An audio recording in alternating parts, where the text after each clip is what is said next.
It's time for another WrestlePlanet news update, as we have news regarding the health of Kenny Omega, WWE failed to sign an Impact Wrestling main eventer, and is Marty Scurll set to return to wrestling? All that and more coming up in today's video, but first...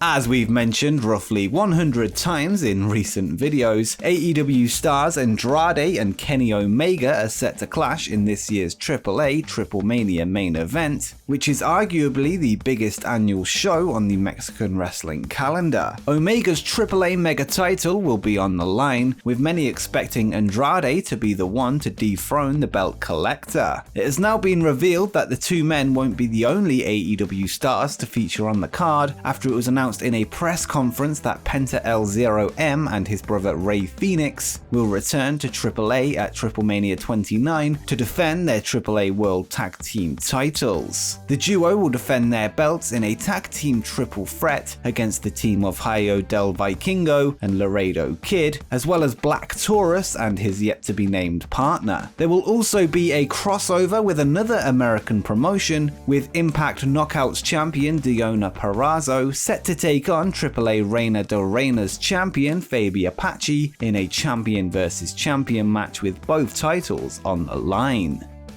And next up we have some news from last week, but I thought it was worth covering as we haven't had any news videos out this weekend. On last Thursday's episode of NXT UK, a vignette aired to hype up the debut of a former AEW wrestler, with it being confirmed that Bea Priestley had signed for WWE. Now going by the name of Blair Davenport, Priestley said, "I have wrestled all around the world. I have sacrificed everything to get to where I am today. I have given up friends, I have given up family to master what I do. Did you really think that I wouldn't end up a part of the greatest women's division on earth? Blair Davenport has arrived in NXT UK."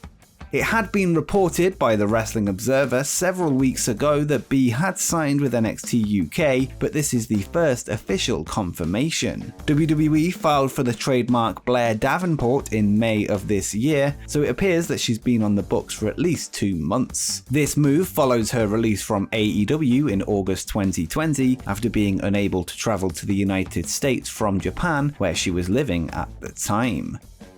This week, former AEW champion Jon Moxley took part in an autograph signing in Las Vegas and appears to have changed his look. In a short video posted to Twitter, Mox can be seen removing his baseball cap to reveal he is now completely bald. Moxley has been battling with his hair for several years now, and it appears that he's conceded defeat. He hasn't been seen on AEW television since the Double or Nothing pay-per-view, where he was pinned during his failed attempt to capture the Young Bucks' AEW tag team titles along with his friend Eddie Kingston. He is currently on hiatus following the birth of he and Renee Paquette's baby daughter Nora, and his return date is yet to be confirmed.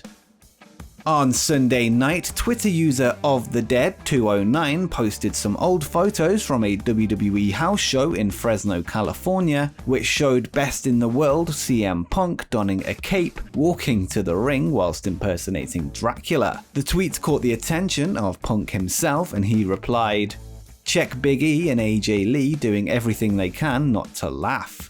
As you can see in the photos, Big E and AJ, who is now Punk's wife, are struggling to stay in character. The match took place during CM Punk's historical 434-day reign as WWE Champion, with the show in question being held on January 20th, 2013. This was 1 week before Punk dropped the title to The Rock at the Royal Rumble. Punk obviously knew he'd be losing that match, so it seems he was having some fun during his dying days of his title reign. Obviously, this isn't news, but it did make me laugh, and hey, it's my video.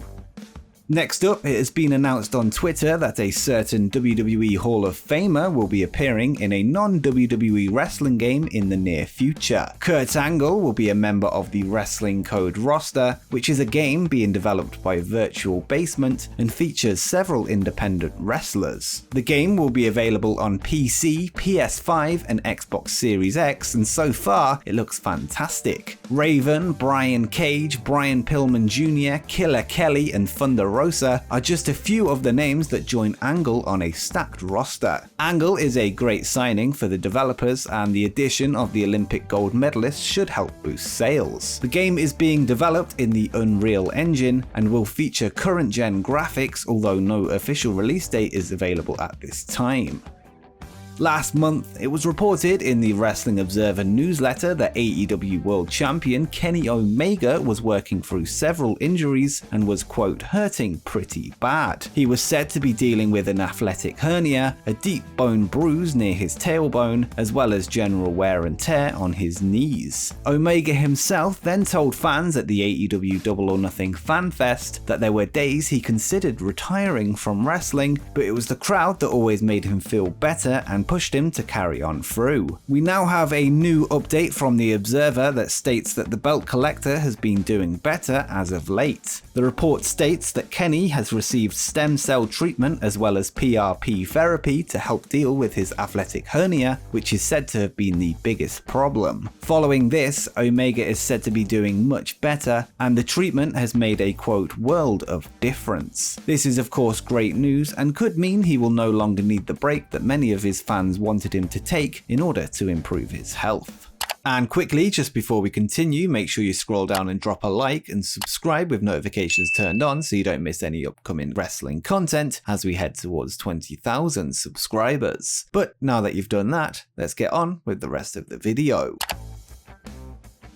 Last month, Impact Wrestling star Moose was set to become a free agent with his contract with the promotion set to expire. In the end, he signed a new multi-year contract which will keep him in Impact until the summer of 2023. We now have a report from Fightful that states WWE were interested in bringing the former football player into their promotion, with there even being talk that he'd bypass NXT and go straight to Raw or SmackDown. In the end, Impact offered Moose an attractive offer that persuaded him to re-sign before WWE were able to make an official offer. This is the second time WWE have missed out on him, having offered him a contract in 2016 following his departure from Ring of Honor, and at the time was expected to be part of the same Performance Center class as Aleister Black. Moose is currently 37 and he will be 39 when he is once again available, so it may be safe to say that the ship has sailed on a potential WWE run for him, but you never know.